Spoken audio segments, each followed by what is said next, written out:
Bien-aimés, je vous salue dans le nom puissant de notre Seigneur, notre Sauveur Jésus-Christ. Bien-aimés, ce matin, nous allons lire un seul texte. Jacques 2, du verset 17 au verset 20, et nous allons lire également le verset 26. La parole de Dieu déclare, verset 17, « Il en est ainsi de la foi, si elle n'a pas les œuvres, elle est morte en elle-même. Mais quelqu'un dira, toi, tu as la foi et moi, j'ai les œuvres.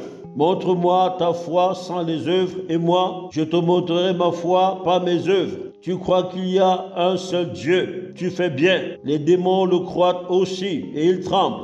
Veux-tu savoir, ô homme vain, que la foi sans les œuvres est inutile? Verset 26, comme le corps sans âme est mort, de même la foi sans les œuvres est morte. Bien-aimés, nous venons de lire dans l'épître de Jacques au chapitre 2 un certain nombre de versets qui mettent en exergue l'importance des œuvres que les chrétiens sont appelés à faire et à pratiquer au quotidien dans leur vie.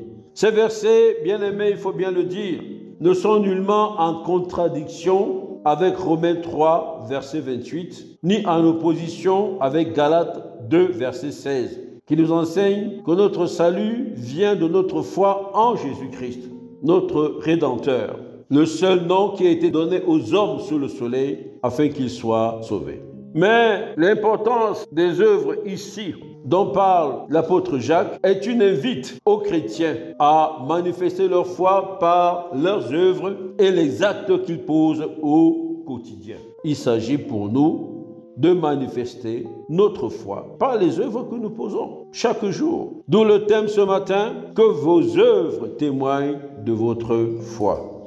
Bien-aimés, nous aborderons ce thème en 3 volets en répondant à la question « Pourquoi dois-je faire des œuvres qui témoignent de ma foi ?» Eh bien, nous verrons que, première chose, c'est parce que en Christ Jésus, je suis une nouvelle créature. C'est la première chose qu'il faut comprendre. La deuxième chose, la deuxième réponse, c'est que je dois faire les œuvres qui témoignent de ma foi parce que je suis une extension de Jésus-Christ sur terre. Et en troisième lieu, parce que Dieu est glorifié par nos œuvres et réserve une récompense à ceux qui les pratiquent. Bien-aimés, nous avons dit que la raison de cette interpellation à nous amener à pratiquer et à produire les bonnes œuvres, c'est que toi et moi, dès lors que nous avons donné nos vies à Jésus, nous sommes une nouvelle créature. C'est la première réponse. Nous le voyons dans 2 Corinthiens 5, verset 17, qui nous enseigne ceci. Si quelqu'un est en Christ, il est une nouvelle créature. Les choses anciennes sont passées, voici, toutes choses sont devenues nouvelles.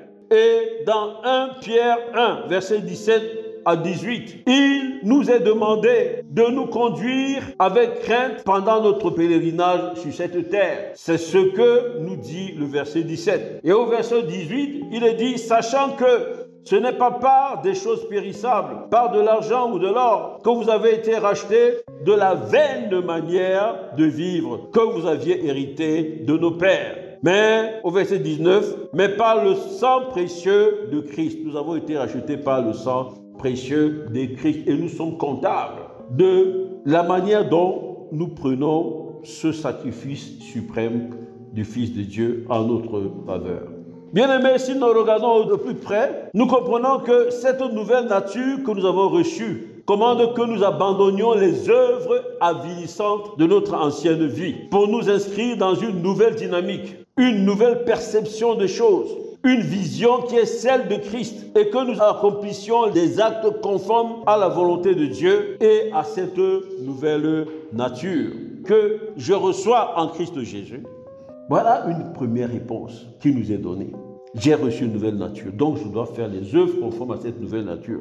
Bien-aimés, n'oublions pas que nous recevons le sceau du Saint-Esprit quand nous donnons nos vies à Jésus et le Saint-Esprit vient habiter en nous et nous confère la nature divine. En fait, cette nouvelle nature, c'est tout simplement la nature divine. Et cette nature divine nous amène à avoir les capacités, n'est-ce pas, de faire les choses de Dieu. Nous le voyons dans Philippiens 2, verset 13, qui nous enseigne ceci. car c'est Dieu qui produit en nous le vouloir et le faire selon son bon plaisir. C'est d'abord cela. Cette nature divine va nous mettre en nous le désir et la force d'accomplir la volonté de Dieu. Le Saint-Esprit en nous va nous donner ce désir et cette force d'accomplir la volonté de Dieu. Il met en nous le vouloir et le faire.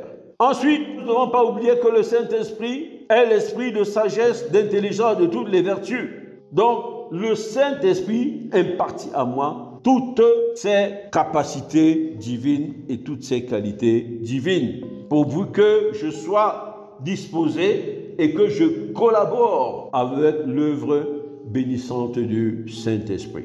Bien-aimés, n'oublions pas que dans Acte 1, verset 8, Jésus a dit à ses disciples: mais vous recevez une puissance, le Saint-Esprit survenant sur vous et vous serez mes témoins. Ça veut dire que le Saint-Esprit de Dieu nous donne des capacités de faire des choses de Dieu et des choses pour Dieu. La deuxième réponse à la question de savoir pourquoi dois-je faire les œuvres qui témoignent de ma foi, eh bien, c'est que en réalité, je suis en Christ Jésus, je suis une extension de Jésus. Je suis une extension de Jésus. Pourquoi? Parce que Jésus a fait de moi une source de bénédiction pour plusieurs. Lorsque je donne ma vie à Jésus, Jésus fait de moi une source de bénédiction pour plusieurs. Nous le voyons dans Jean 4, verset 14. Il est dit: mais celui qui boira de l'eau que je lui donnerai n'aura jamais soif. Et l'eau que je lui donnerai deviendra en lui une source d'eau qui jaillira jusque dans la vie éternelle.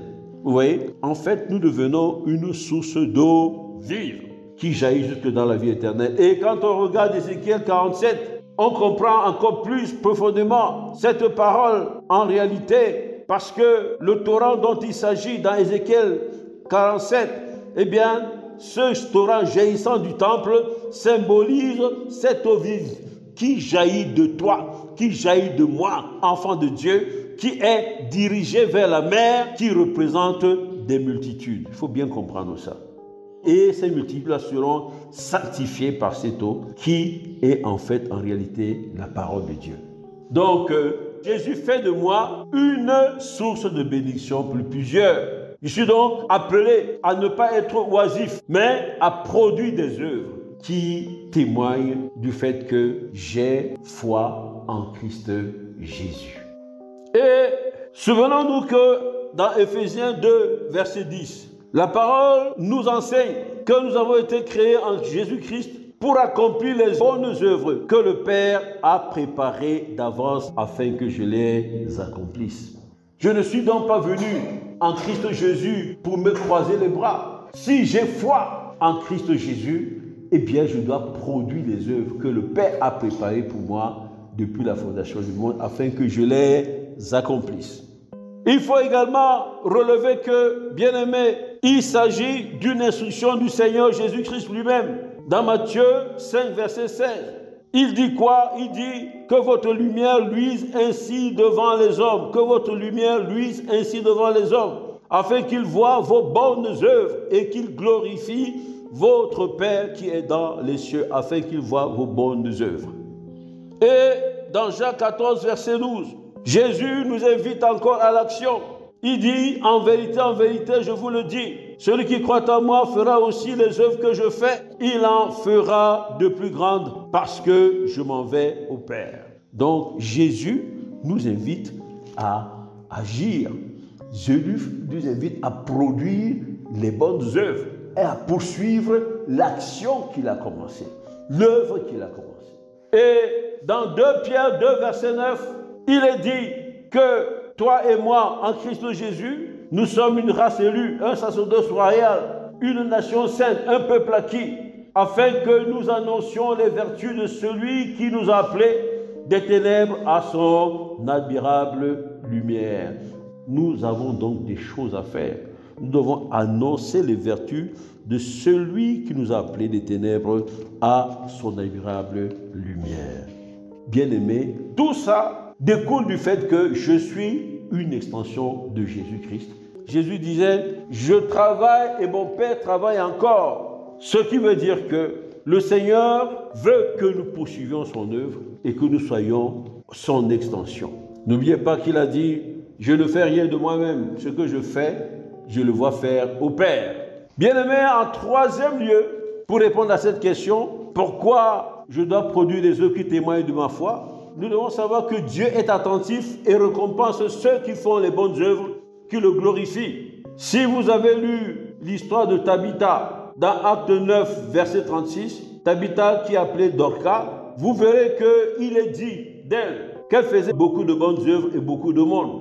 Et que décédée, ce témoignage-là a été rendu d'elle à l'apôtre Pierre. Et l'apôtre Pierre s'est retiré, a prié pour elle et elle était ressuscitée. Donc Dieu a honoré les bonnes œuvres, les aumônes et la vie que menait Dorcas, n'est-ce pas, au sein de la communauté dans laquelle elle était. Et la question c'est, de quelles œuvres s'agit-il exactement? On peut simplement dire que cela doit certainement être des œuvres liées à l'avancement du royaume de Dieu. Et ensuite, c'était des œuvres d'amour et des œuvres de charité.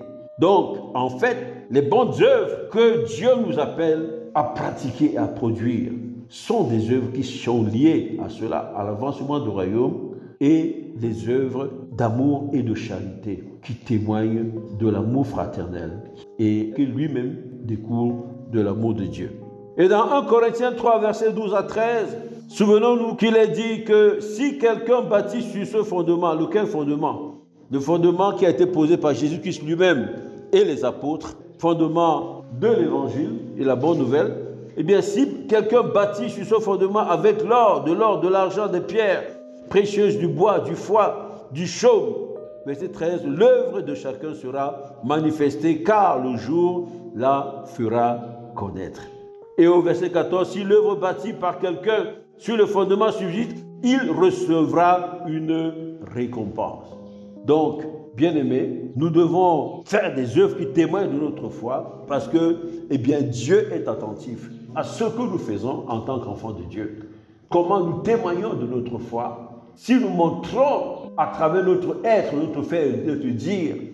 Bien-aimés, en conclusion, ce matin, le Seigneur nous interpelle pour que nous produisions des œuvres qui témoignent et manifestent notre foi. Nous devons savoir que par notre manière d'être, manière de faire et de dire, nous portons ainsi de plusieurs manières des témoignages qui sont un puissant moyen d'évangélisation. Dans Acte 11, verset 26, il nous est dit que c'est à Antioche que les disciples furent pour la première fois appelés chrétiens. Pourquoi? Parce que les gens avaient constaté qu'ils vivaient comme Jésus-Christ. Donc cela est porté à leur connaissance et cela peut entraîner leur curiosité à savoir comment, et surtout si vous vivez dans l'amour, dans la charité, quel est le secret qui vous a amené à cela? C'est un moyen d'évangélisation. Donc, bien-aimé, l'Église est appelée à transformer le monde, nous le savons. Mais comment? Par la propagation de la parole et en produisant une vie et des œuvres d'amour et de charité conformes à cette parole. Que vos œuvres témoignent de votre foi. Cela n'est pas simplement un choix qui nous est laissé, mais c'est un impératif. C'est un impératif, bien-aimé, parce que c'est la volonté du Père. Et il est bon que nous nous conformions à sa volonté pour préserver notre salut. Que le nom de l'Éternel soit glorifié. Au nom de Jésus. Amen. Bien-aimés, nous espérons que vous avez été bénis. Pour toutes questions et sujets de prière, bien vouloir nous contacter sur nos différentes plateformes. Nous avons reçu gratuitement et nous partageons gratuitement, selon l'instruction du Seigneur. Matthieu 10, verset 8. Que le nom de l'Éternel soit glorifié. Soyez bénis au nom puissant de Jésus-Christ. Amen.